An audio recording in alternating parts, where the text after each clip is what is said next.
Buenas, buenas. Bueno, continuando con nuestro libro de fantasía gótica, estamos con el primer relato. Vamos a iniciar lo que es el capítulo 2.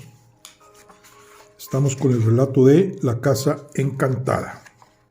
Y vamos a iniciar el capítulo 2. Continuamos nuestra lectura. Es un hecho, señor, que soy viuda, dijo. Otro es que voy a casarme de nuevo.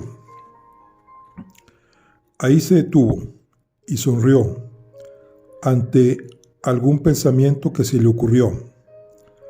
Al doctor Wybrow no le impresionó favorablemente su sonrisa. Había en ella algo triste y cruel a la vez. Apareció lentamente y desapareció de repente. Empezó a dudar de si había hecho bien en seguir su primera impresión. Su mente volvió a los pacientes comunes y corrientes y a las enfermedades por descubrir que le esperaban. Con cierto tierno pesar, la dama continuó. Mi inminente matrimonio, dijo, está relacionado con una circunstancia embarazosa. El caballero, de quien voy a ser esposa, estaba prometido a otra dama cuando se encontró conmigo en el extranjero.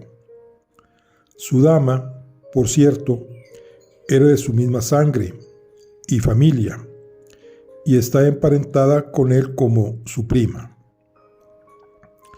Inocentemente le he robado a su amante y destruido sus perspectivas en la vida. Inocentemente digo porque no me dijo nada de su compromiso, hasta después de que yo lo hubiera aceptado. Cuando volvimos a vernos en Inglaterra, y cuando sin duda había peligro de que yo supiera lo ocurrido, me dijo la verdad. Naturalmente me indigné. Tenía preparada su excusa. Me mostró una carta de la propia dama, liberándole de su compromiso. No he leído en mi vida una carta más noble y más honesta. Lloré por ella. Yo, que no tengo lágrimas para mis propias penas. Si la carta le hubiera dejado alguna esperanza de ser perdonado, me habría negado rotundamente a casarme con él. Pero la firmeza de la carta, sin ira, sin una palabra de reproche, con sinceros deseos incluso de felicidad para él, la firmeza de la carta, digo, no le dejaban ninguna esperanza. Apeló a mi compasión, apeló a su amor por mí. Ya sabe usted cómo son las mujeres. Yo también fui blanda de corazón.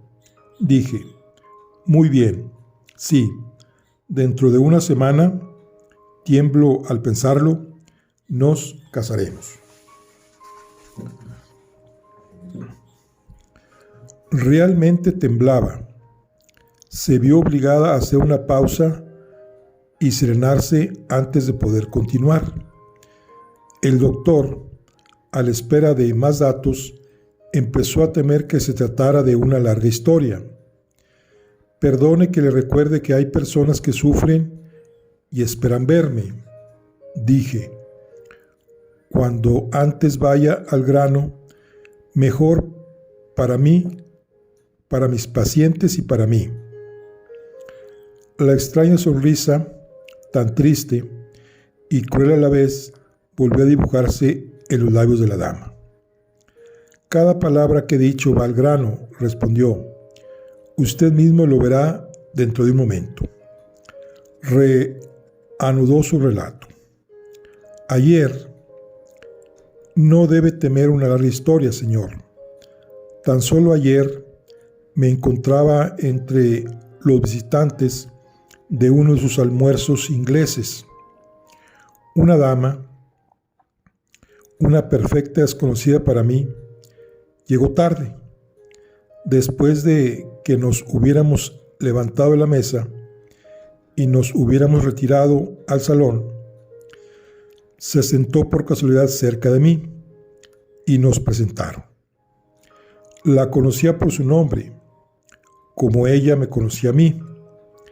Era la mujer a quien yo había robado a su amante, la mujer que había escrito la noble carta. Escuche, se impacienta conmigo por no interesarse en lo que acabo de decirle. Lo dije para satisfacer su mente de que no tenía ninguna enemistad de sentimientos hacia la dama, por mi parte. La admiraba, sentía algo por ella. No tenía motivos para reprochármelo. Esto es muy importante, como verá. Por parte de ella, tengo razones para estar segura de que se le explicaron bien las circunstancias y de que comprendió que yo no tenía ninguna culpa. Ahora, sabiendo todas estas cosas necesarias como las sabe, explíqueme, si puede, por qué cuando me levanté y me encontré con los ojos de aquella mujer mirándome, me quedé helada de pies a cabeza y me estremecí y temblé y supe lo que era un pánico mortal de miedo por primera vez en mi vida. El doctor empezó a interesarse por fin. ¿Había algo destacable en la apariencia de la dama?, preguntó. Nada en absoluto, fue la vehemente respuesta. He aquí la verdadera descripción de ella. Una dama inglesa corriente, los ojos azules claros y fríos, la tez sonrosada y fina, los modales inanimadamente corteses, la boca grande y de buen humor, las mejillas y la barbilla demasiado regordetas, eso y nada más.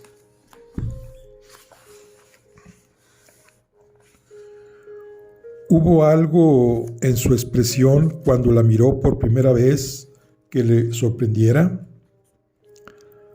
Había curiosidad natural por ver a la mujer a quien había sido preferida, y quizá también algo de asombro por no ver a una persona más atractiva y más hermosa, ambos sentimientos contenidos dentro de los límites de la buena educación, y ambos no duraron más que unos instantes, hasta donde pude ver. Digo hasta aquí, porque la horrible agitación que ella me comunicaba perturbaba mi juicio. Si hubiera podido llegar hasta la puerta, hubiera salido corriendo de la habitación. Tanto me asustaba. Ni siquiera fui capaz de ponerme en pie. Me hundí en mi silla. Miré, horrorizada, los tranquilos ojos azules que solo me miraban con una suave sorpresa. Decir que me afectaron como los ojos de una serpiente es no decir nada. Sentí su alma en ellos, mirando la mía, mirando, si tal cosa puede ser, inconscientemente a su propio ser mortal. Le cuento mi impresión, en todo su horror y en toda su locura. Esa mujer está destinada, sin saberlo ella misma, a ser el genio maligno de mi vida. Sus ojos inocentes vieron en mí capacidades ocultas de maldad de las que yo misma no era consciente, hasta que las sentí agitarse bajo su mirada. Si cometo faltas en mi vida futura, si soy incluso culpable de crímenes, ella traerá el castigo sin ningún, como creo firmemente, ejercicio consciente de su propia voluntad. En un momento indescriptible sentí todo esto y supongo que mi rostro lo demostró. La buena criatura sin arte se sintió inspirada por una especie de suave alarma por mí.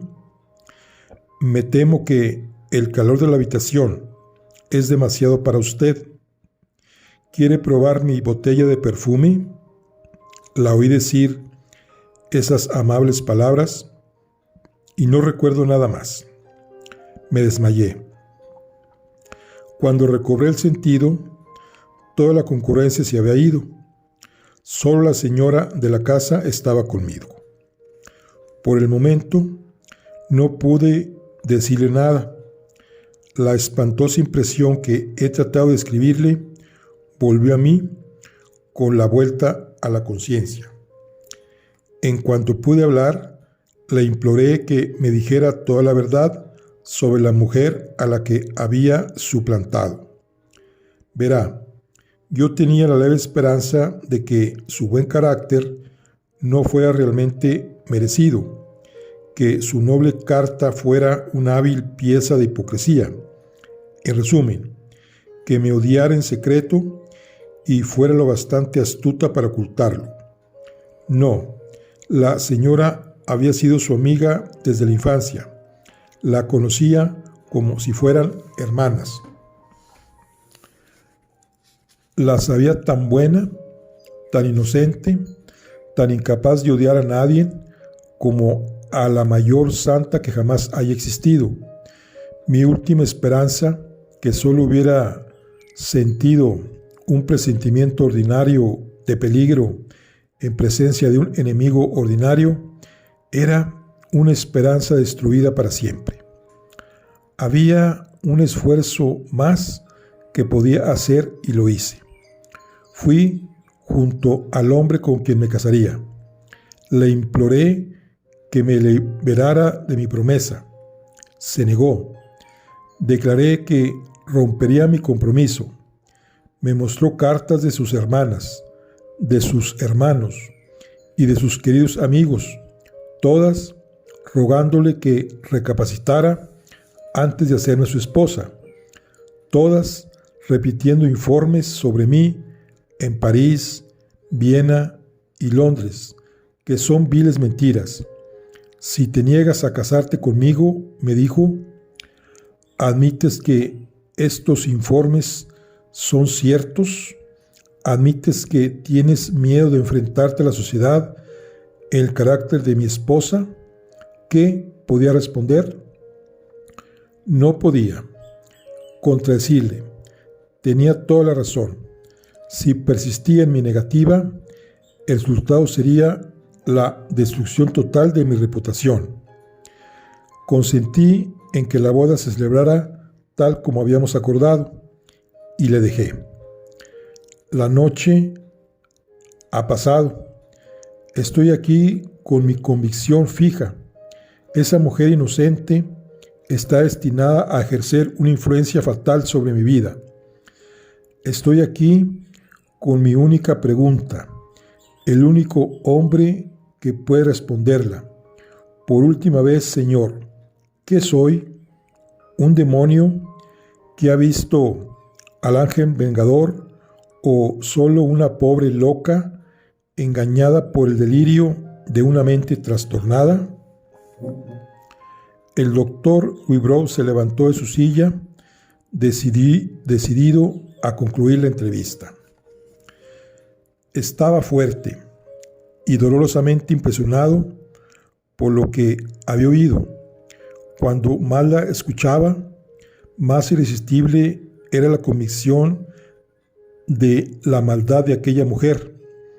Intentó en vano pensar en ella como una persona digna de compasión, una persona con una imaginación morbosamente sensible, consciente de las capacidades para el mal que yacen latentes en todos nosotros y que se esfuerza por abrir su corazón a la influencia contraria de su propia naturaleza.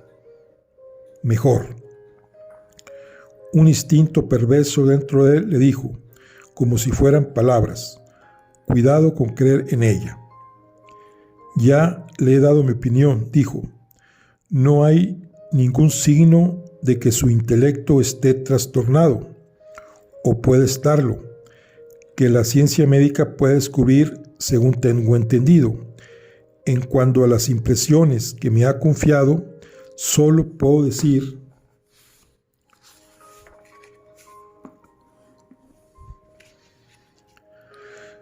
que el suyo es un caso, según me atrevo a pensar, para consejo espiritual más que médico. De una cosa esté segura, lo que me ha dicho en esta habitación no saldrá de ella.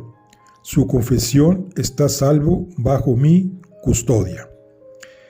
Ella le escuchó con cierta resignación tenaz hasta el final. ¿Eso es todo?, preguntó. Eso es todo, respondió. Puso un paquetito de dinero sobre la mesa. Gracias, señor.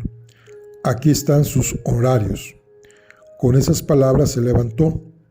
Sus ojos negros y delirantes miraron hacia arriba, con una expresión de desesperación tan desafiante y tan horrible en su silenciosa agonía, que el doctor apartó la cabeza, incapaz de soportar aquella visión. La mera idea de aceptar algo, no solo dinero, sino cualquier cosa que ella hubiera tocado, le repugnó de repente. Aún sin mirarla, le dijo, quédeselo, no quiero mis honorarios. Ella no le hizo caso ni lo oyó. Sin dejar de mirar hacia arriba, se dijo lentamente, que llegue el fin. He terminado con la lucha, me rindo. Se cubrió el rostro con el velo, se inclinó ante el doctor y salió de la habitación.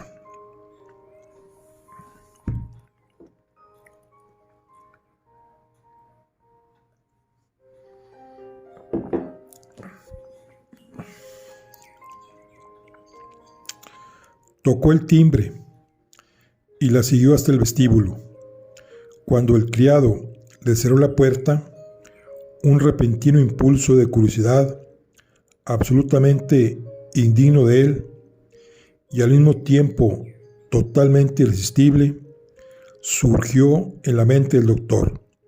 Sonrojándose como un muchacho, le dijo al criado, acompáñala a su casa y averigüe su nombre. Por un momento el hombre miró a su amo, dudando si sus propios oídos no lo habían engañado. El doctor Guibron le devolvió la mirada en silencio. El sumiso criado supo lo que significaba aquel silencio. Tomó su sombrero y se apresuró a salir a la calle. El doctor volvió a la consulta. Una repentina revulsión de sentimientos se apoderó de su mente. Había dejado la mujer una infección de maldad en la casa y se había contagiado él. ¿Qué demonios le había poseído para degradarse a los ojos de su propio sirviente? Se había comportado de manera infame, había pedido a un hombre honrado, a un hombre que le había servido fielmente durante años, que se convirtiera en espía. Con solo pensarlo, corrió de nuevo al vestíbulo y abrió la puerta. El criado había desaparecido. Era demasiado tarde para volver a llamarlo. Pero ahora tenía a su disposición un refugio contra el desprecio que sentía por sí mismo, el refugio del trabajo. Subió a su carruaje y se puso a hacer la ronda entre sus pacientes. Sí, el famoso médico hubiera podido sacudir su propia reputación lo habría hecho aquella tarde. Nunca antes había sido tan poco bienvenido junto a la cama. Nunca antes había dejado para mañana la receta que debería haber escrito, la opinión que debería haber dado hoy. Se fue a casa antes de lo habitual, indeciblemente insatisfecho consigo mismo. El criado había regresado. El doctor Wibron se avergonzó de interrogarle. El hombre informó del resultado de su recado sin esperar a que le preguntaran. El nombre de la dama es la condesa Narona. Vive en... Sin esperar a saber dónde vivía, el doctor acusó recibo del importante descubrimiento de su nombre, inclinando silenciosamente la cabeza, y entró en la consulta. Los honorarios que en vano había rechazado yacían todavía sobre la mesa en su pequeño papel blanco. Lo selló en un sobre, lo dirigió al buzón de los pobres del juzgado de policía más cercano y, llamando al criado, le ordenó que se lo llevara al magistrado a la mañana siguiente. Fiel a su deber, el criado esperó para hacer la pregunta de rigor. ¿Cena usted hoy en casa, señor? Tras un momento de vacilación dijo: no, cenaré en el club. La más fácilmente deteriorable de todas las cualidades morales, de la cualidad llamada conciencia. En un estado de la mente de un hombre, su conciencia es el juez más severo que puede dictar sentencia contra él. En otro estado, él y su conciencia están en los mejores términos posibles, el uno con el otro, en la cómoda capacidad de cómplices. Cuando el doctor Wibron salió de su casa por segunda vez, ni siquiera intentó ocultarse a sí mismo de su único objeto. Al cenar en el club, era oír lo que el mundo decía de la condesa Narona.